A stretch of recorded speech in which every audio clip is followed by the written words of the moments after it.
embrace that this fall as y'all get ready for the season and obviously kind of making up for the loss of Jalen too?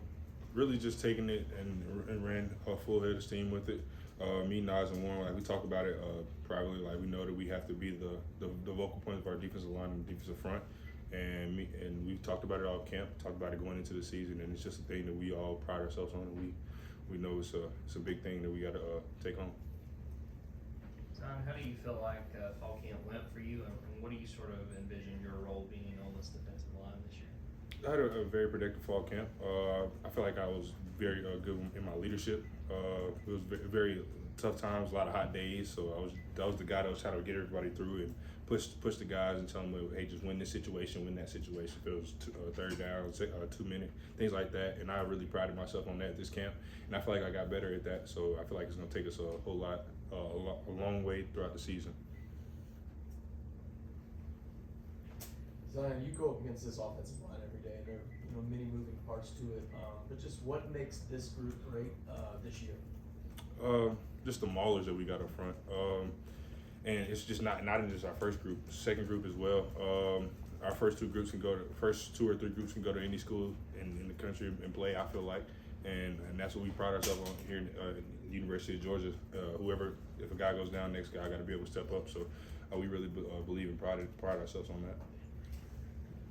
Zion, how big has Trey Scott been for your development, and what's the biggest thing that stands out about him to you as a coach? He's been huge for me. He's done things for me like outside of football, just like a mental and mindset type of thing. Just helped me attack my everyday life.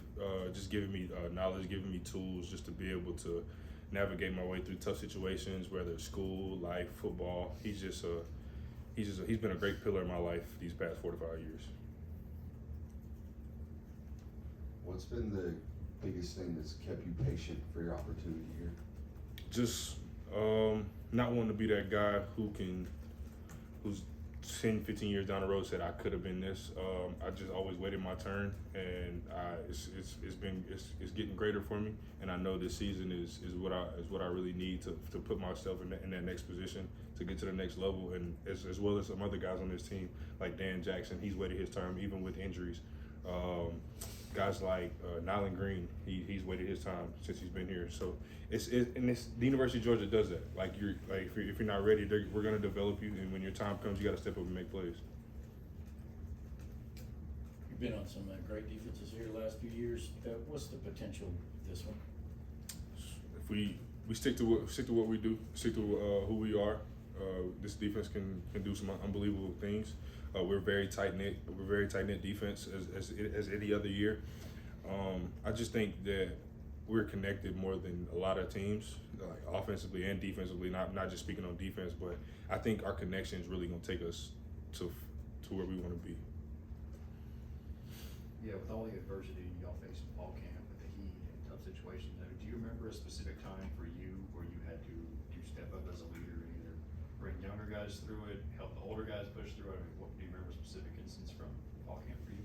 Sure, I'll probably go back to our first scrimmage. That was probably one of the first hot days that we experienced. And not just on the defensive side of the ball, offensive side of the ball was kind of sluggish a little bit too.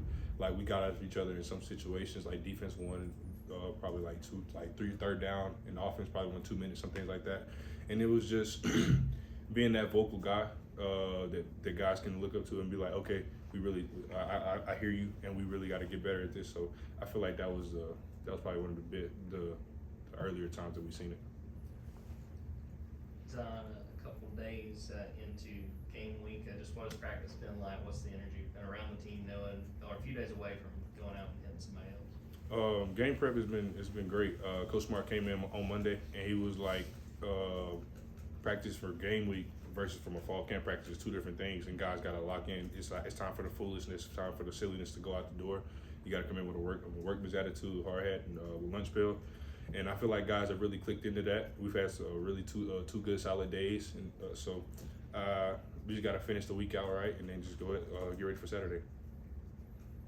You've been used to going up against Stetson the past 2 years, hearing his voice at the line of scrimmage and stuff like that. What have you seen from Carson in terms of just commanding the offense, his voice leading the offense, and just his pocket presence from your perspective as a D lineman?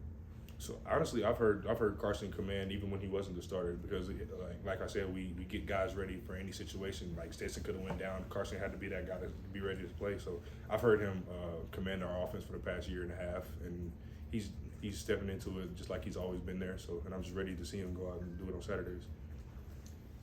Kirby said he announced in the team meeting before practice today that Kyrus made the Titans roster. Yeah. What was the reaction like in there, and what do you think that says about Shoot. him? Man, the guys that've been here that have seen his time, we all clapped. Well, everybody in the room clapped just because they knew who Kyrus was. But the guys who had really been here and seen his progression over the time, like it's brought chills to my body, man. I'm grateful to hear that.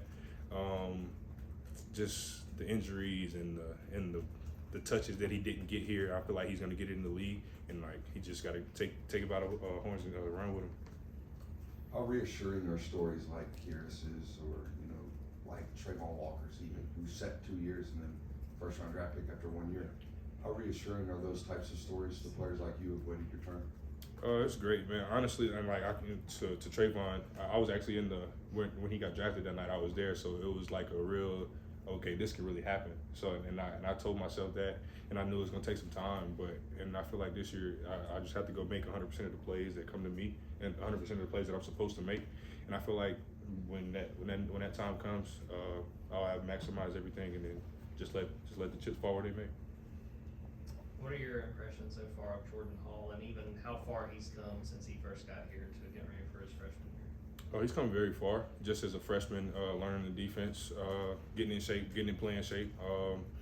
He's still got a far ways to go as all freshmen do, but he's going to be a great player when he gets his defense all together.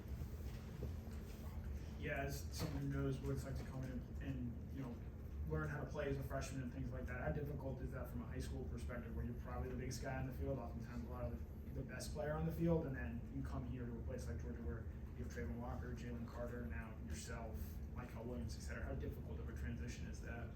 It's very difficult because you go and you play against all the talent around your region, around your area, and then you might go play in an all-star game and you going against similar guys. But when you get to college, like ones to the threes, everybody can go out and play. So it's just, it might be a guy who hasn't played in the game, but he'll get the best of you here and there. So and it brings the best out of you because you might not look at that guy as the guy who he might not be the best, but he's gonna give you everything he got. So, and it just goes back to the way we prepare. Just everybody has to be ready to play. Everybody got to be ready to go. Any other questions? Okay, thank you. Thanks, Thanks, Adam. Adam.